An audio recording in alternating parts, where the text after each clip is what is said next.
And then we'll open it up to any questions that anyone here may have, which I'd be happy to answer.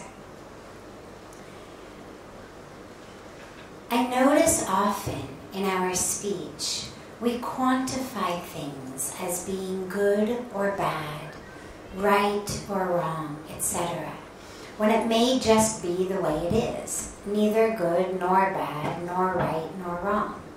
Why do we create these judgments? Judging is something that we learn at a really, really young age. It's something that in an ideal world, we wouldn't do. We certainly wouldn't do it with any preference. And so we would notice. We would have a power, of course, to notice. You notice hot from cold. You notice hard from soft. You notice health from sickness. But there's a difference between noticing differences versus having this sense of this is good, that's bad. But this is really something that we've been indoctrinated into since we were very, very young. And most of us, sadly, the first judgments begin about us. Good girl, bad boy, finish your dinner, your mama's good boy. You know, didn't do this, you're a bad girl. We tend to really learn that, very sadly, with regard to ourselves. We then learn it as we get ever so slightly older. We learn it about wealth, poverty. We learn that houses that are big are better than houses that are small. That cars that are big are better than cars that are small, unless the small ones are sports cars, at which point they're better also. But we learn all of these sorts of distinctions with value judgments at very young ages. And so we go through the world putting things in boxes. And it's very detrimental on so many levels, because then whomever we meet, whatever situation we're in, rather than connecting with the person being in the situation, we're judging it. We're immediately within the first 30 seconds or a minute or whatever it is. I mean, people who study these sorts of things could tell you literally how many seconds you have in which people make their first decision about you. You know, you're going for a job interview, for example. How many seconds you have to get the person who's interviewing you to like you or not like you. I think it's literally like 60 seconds or a minute and a half. So every situation we go into, we're literally primed to just judge it. Now, obviously, you can't really know anything about a human being in 30 seconds or 60 seconds or 90 seconds. But if the habit of our minds has been that within the first 30 seconds we form a judgment, how much we end up losing? How many people, how many situations might actually end up being deeply meaningful, deeply beneficial in our lives? But because we formed that very initial, she's too fat, she's too thin, he's too tall, he's too short. I remember many, many years ago, we went for the annual day at this English medium school right across the river in Rishikesh. And they had invited Puja Swamiji to be the chief guest at the annual day. And every grade had a performance that they put on. And the youngest kids, nursery or kindergarten, did this very, very, very cute song that it literally was probably 10, 12 years ago, maybe 15 years ago. But I remember the song so vividly because it was so cute and so funny. And it was these little 4 or 5-year-old girls who were getting married off. You know, in Indian culture, frequently marriages are arranged.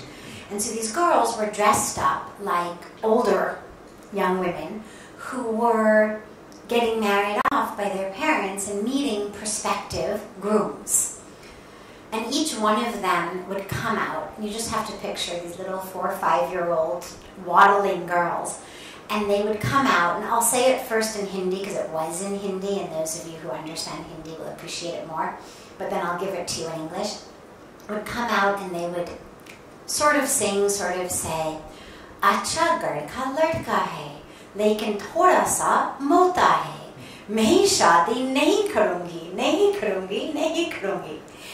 And the next one would be, "Acha gad ka ladka hai, lekin thoda sa patla hai. Main shadi nahi karungi, nahi karungi." And what it means in English for most of you is, he's a boy, he comes from a very nice home, but he's a little too fat. I won't get married. And then the next one was, he comes from a very good home, but he's a little too skinny. No, I won't get married. And they went through, I don't know, half a dozen of these. And this is the way, I mean, that was just a skit of pre-kindergarten kids. But sadly, this is really the way that so many of us make judgments in our life. First 30 seconds, 60 seconds. Too fat, too thin, too fair, too dark, too tall, too short, too shy, talks too much, whatever it may be. And so we judge people, and we judge situations. I don't like this. This isn't right, this isn't good, forget it. It's not going to work out. We judge ourselves. Most of all, and most tragically. I can't do it. I'm no good. I'm not smart enough. I'm not pretty enough. I'm not successful enough.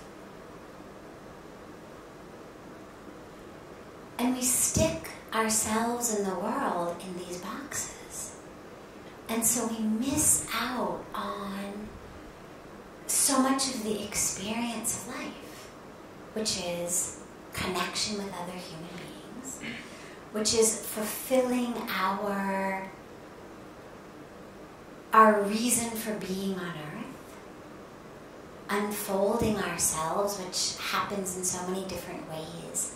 But if we're constantly judging ourselves, constantly putting labels, and of course labels that have values on them.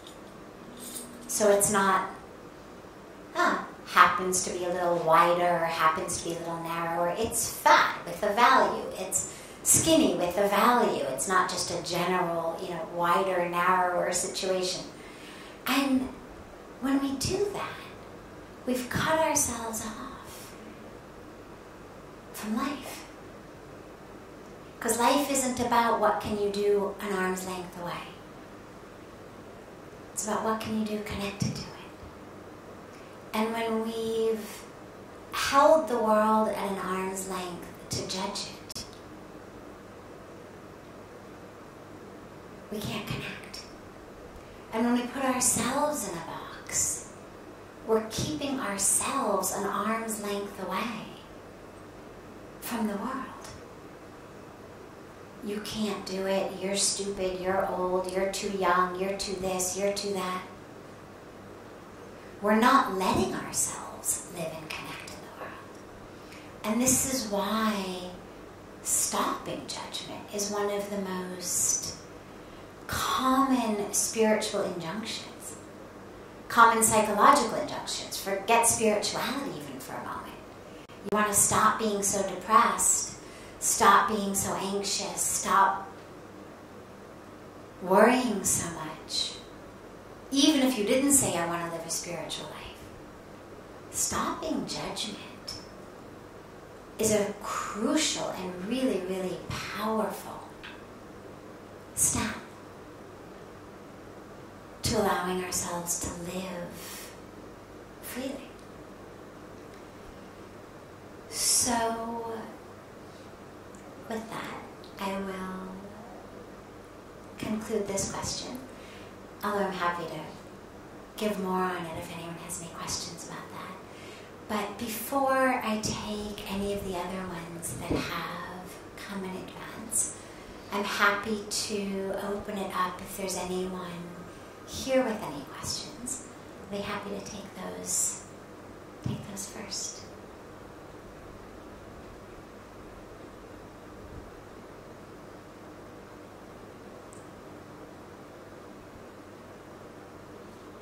Okay, we'll take another one and then we'll see if anyone has. How can we find the right balance between the silence and solitude that is so often conducive for spiritual progress and interacting in the physical world to do more tangible seva?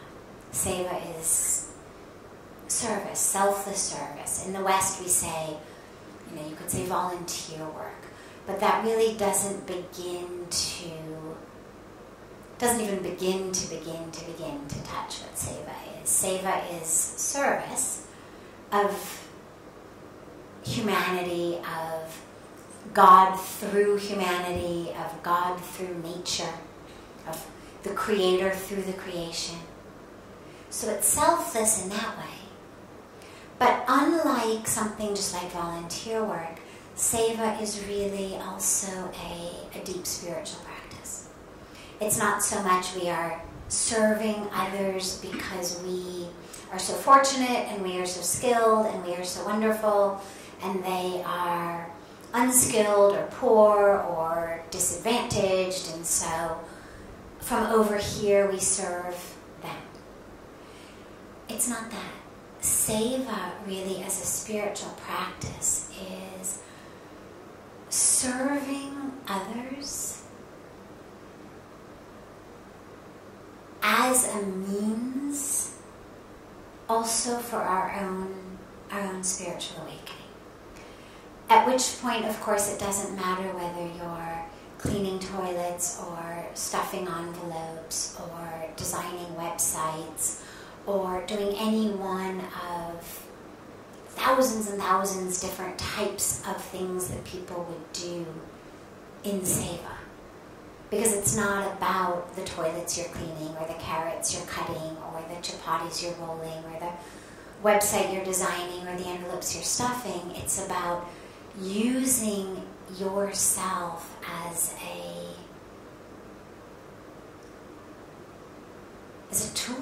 a tool really in the hands of the divine flow, and using your time and your energy in service as a way to break these borders and break lines between self and other, break value judgments, and just give of the self.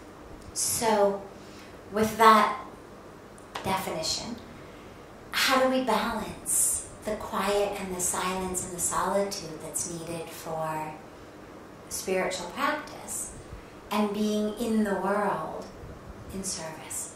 Well, the balance looks a little bit different, of course, for each person. We all have different temperaments and we all have different sadhana practices. But in general,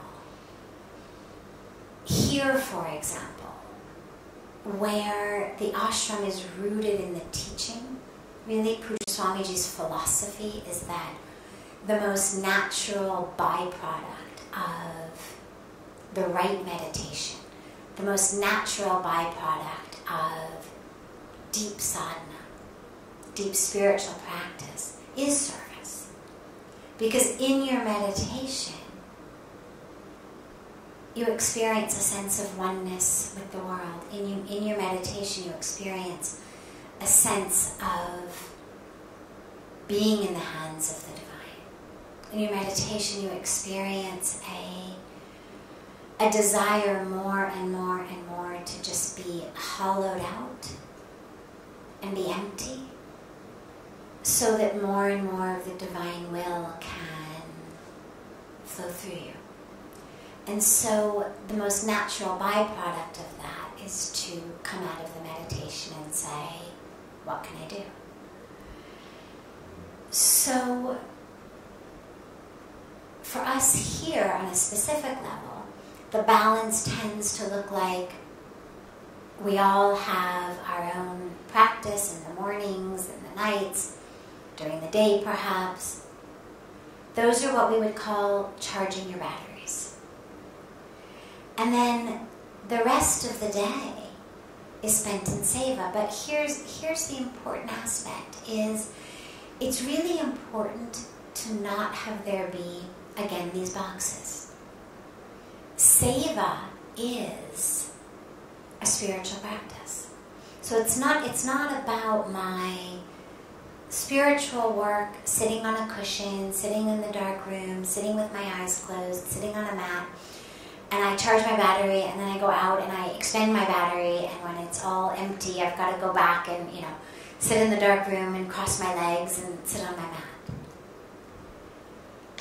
It's through my meditation, I have the renewed, energized awareness experience of the preciousness of being alive, the incredibleness of every moment and every minute of being alive, and therefore an eagerness in every minute and every moment to be actively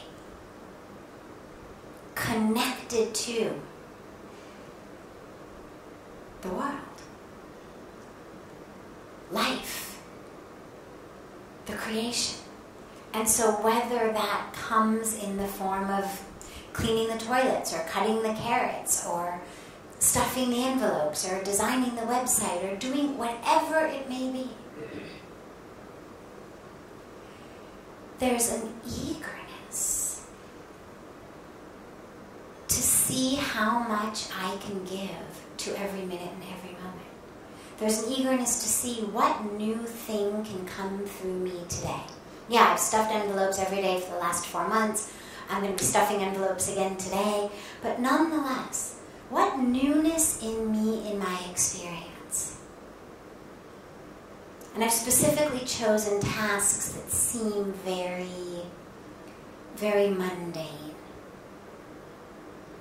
Because obviously if something is exciting and glamorous and romantic and objectively important, it carries within it its own excitement. But the real beauty and challenge and excitement of the seva and sadhana is, how can even the most mundane things, like cleaning toilets and cutting vegetables, be exciting opportunities for me to give even more of myself, to be even more present, to be even more committed, even more sincere, even more at one with the toilet I'm cleaning, the carrot I'm cutting, the knife I'm using to cut it, the person who has used the toilet that I'm cleaning, the person who will eat the carrots that I'm cutting, the person who grew the carrots, the farmer, the earth in which they grew. I mean, there's a whole variety of ways that one could connect with that.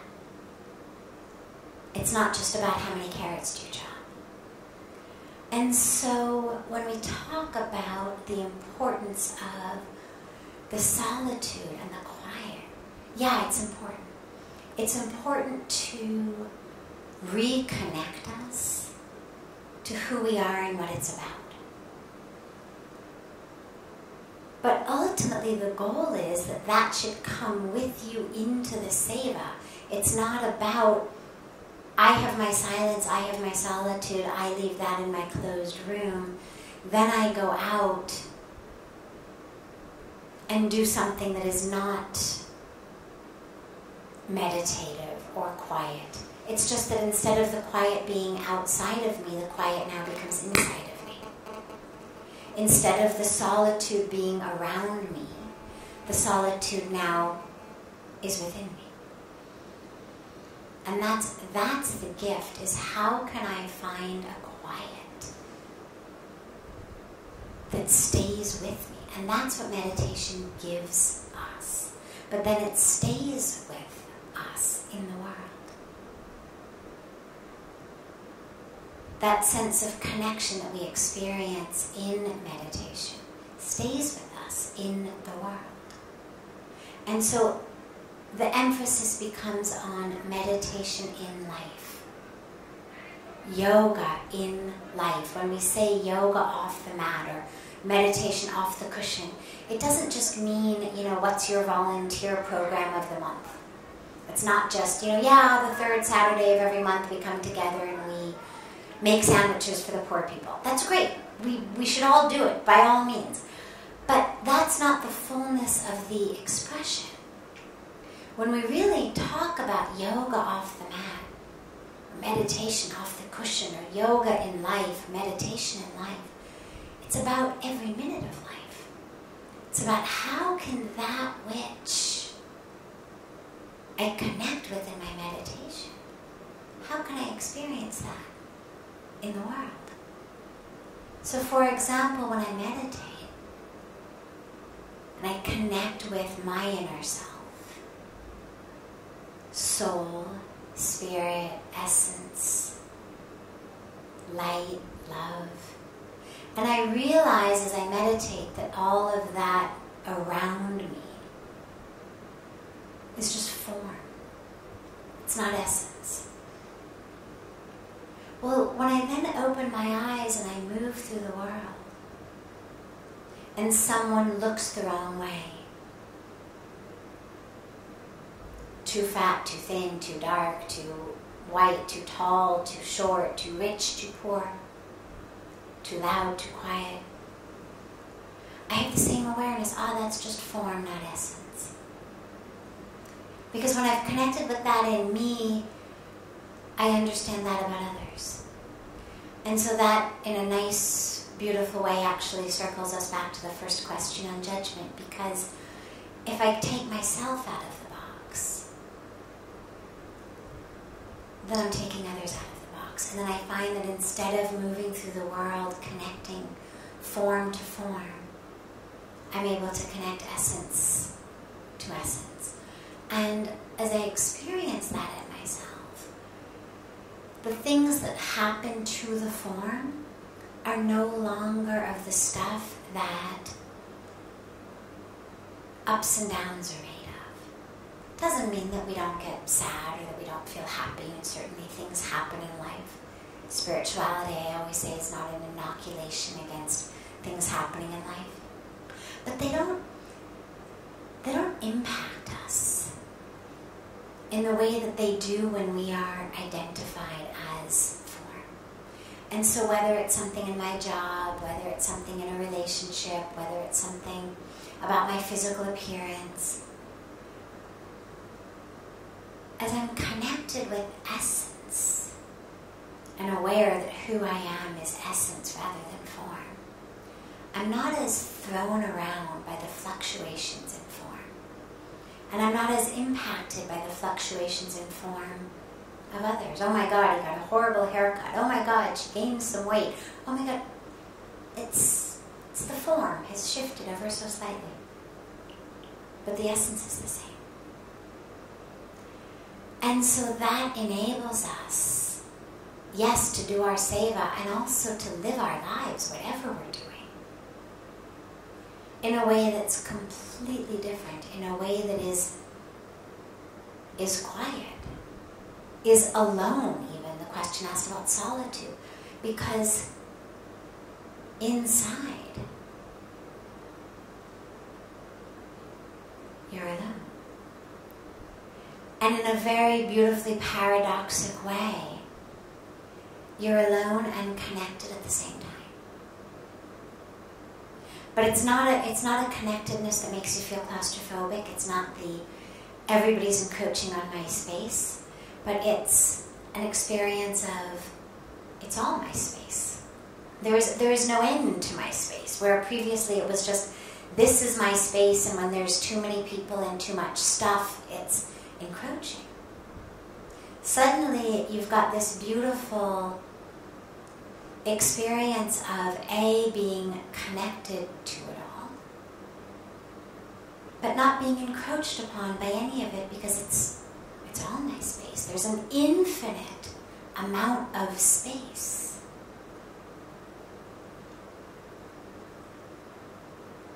And so if we can bring that quiet, that inner quiet, because the truth is, the stuff that bothers us, that really steals our peace, is almost never the noise outside.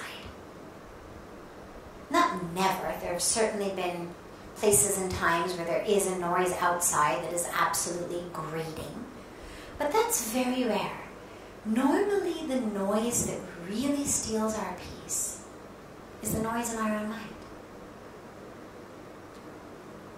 And so you can go to the quietest place in the world, but you've still got your own mind.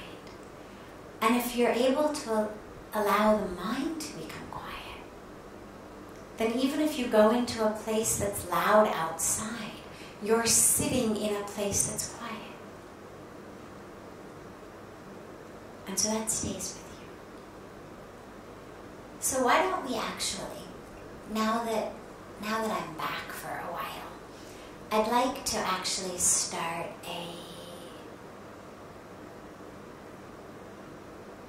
an aspect of satsang each night that we were doing for a while earlier in the springtime, but I'd like to bring it back, which is to conclude satsang each night with about a 7 to 10 minute meditation.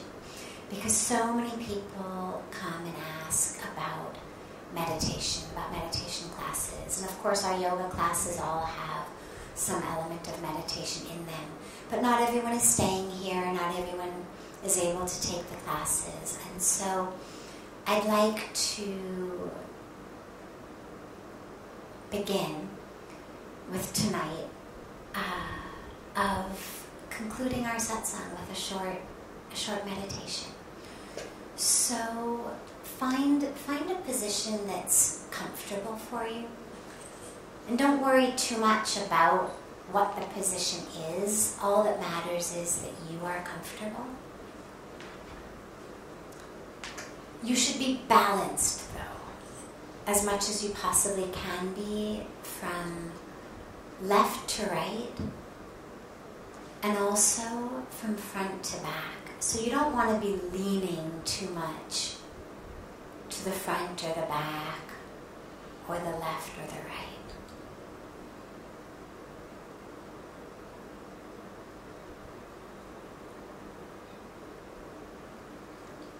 And allow the self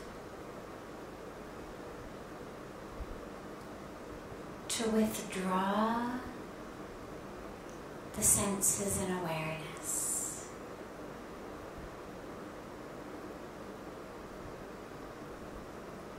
From the outer world to the inner world.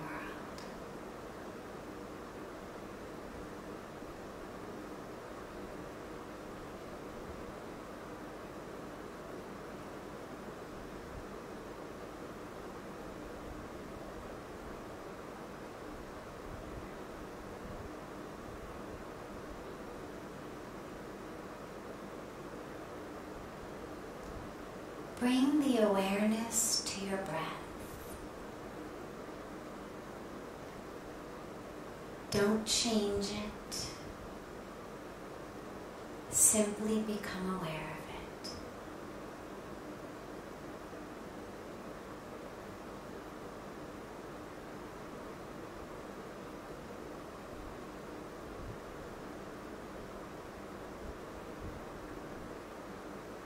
Try to merge the awareness fully into the breath.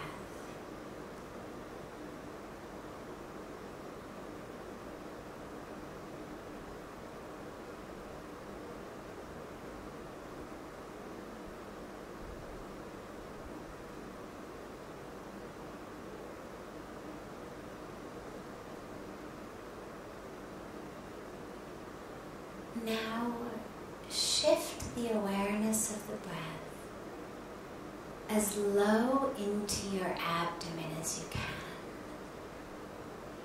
So that instead of being aware of the breath in your lungs, in your chest, try to be aware of it low in the abdomen. And feel the abdomen expand a bit on the inhalations. And feel it release on the exhalations.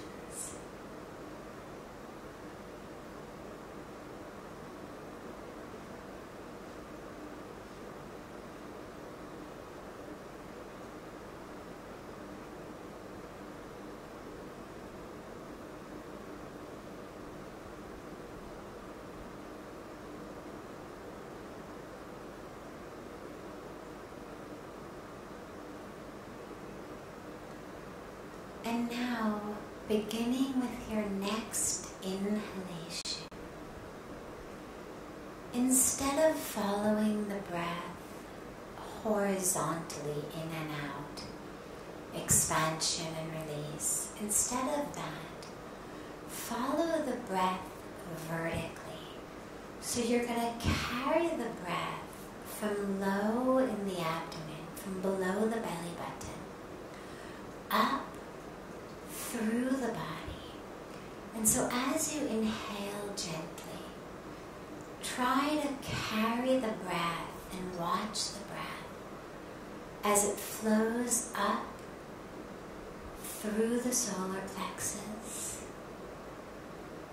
through the rib cage, through the lungs, through the throat,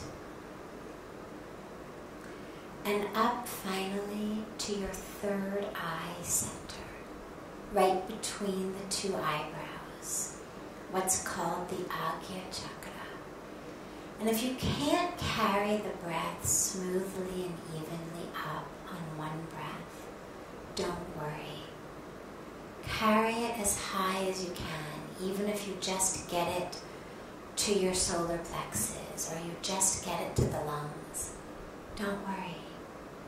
Carry it as high as you can in a smooth, even and slow way. And when you feel full of breath, you can't take any more, just exhale and sink back. Back to that place low in the abdomen, below the navel.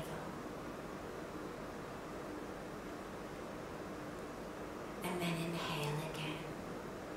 And so slowly for the next few minutes, at your own pace, just carry the breath upward higher and higher on each inhalation. Don't force it, as high as you can bring it naturally and evenly. And then sinking back deeply, dropping as deep as we can on the exhalations.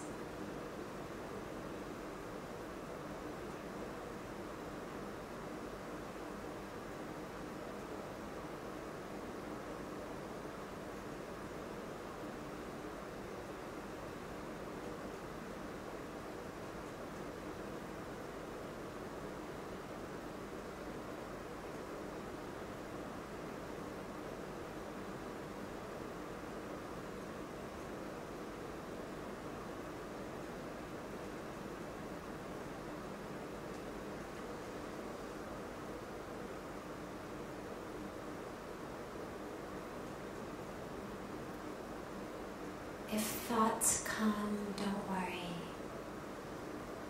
Don't fight them, but just bring the awareness back to the breath and allow the thoughts to just blow across your consciousness like wispy clouds across a blue sky on a windy day. Just bring the awareness back to the breath.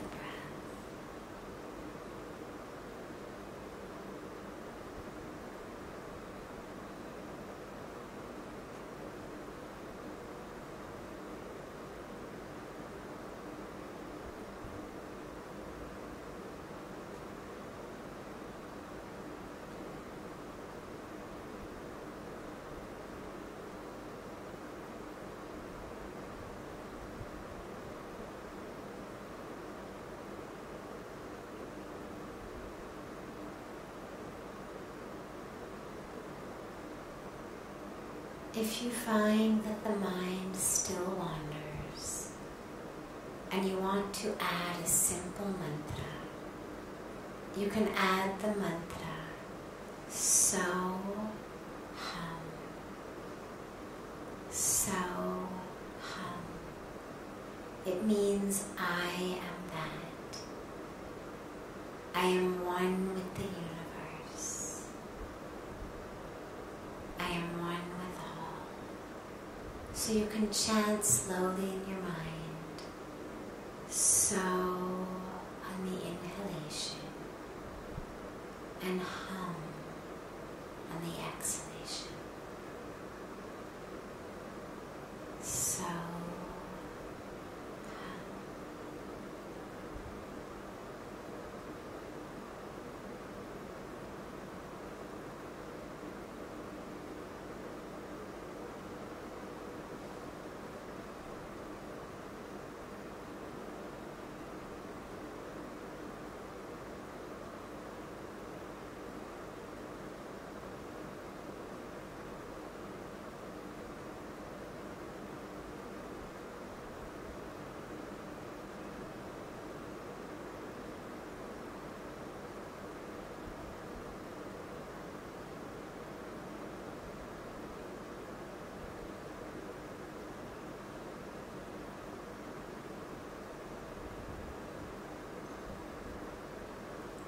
Higher and higher on each inhalation, keeping the awareness on the breath as it moves up to that third eye center,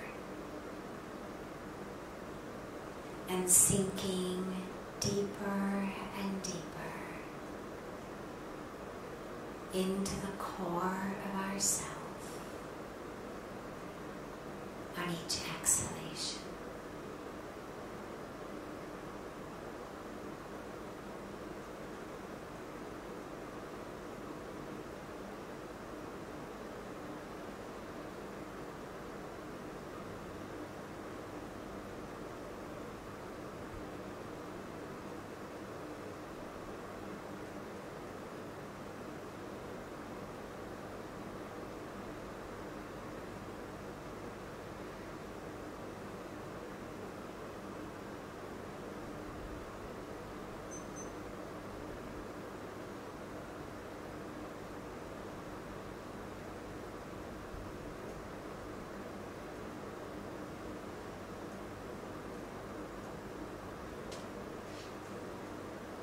Ever so gently, bring the palms of your hands together at chest level and rub them gently against each other.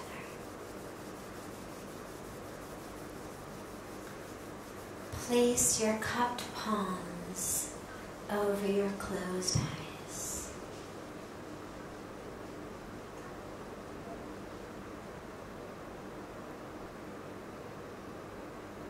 Open your eyes into the palms of your hands.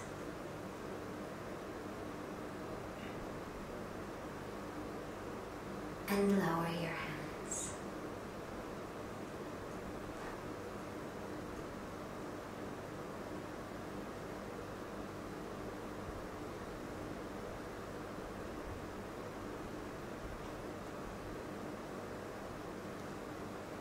Have a wonderful rest of your night, and I hope to see you tomorrow for those of you who will still be with us tomorrow.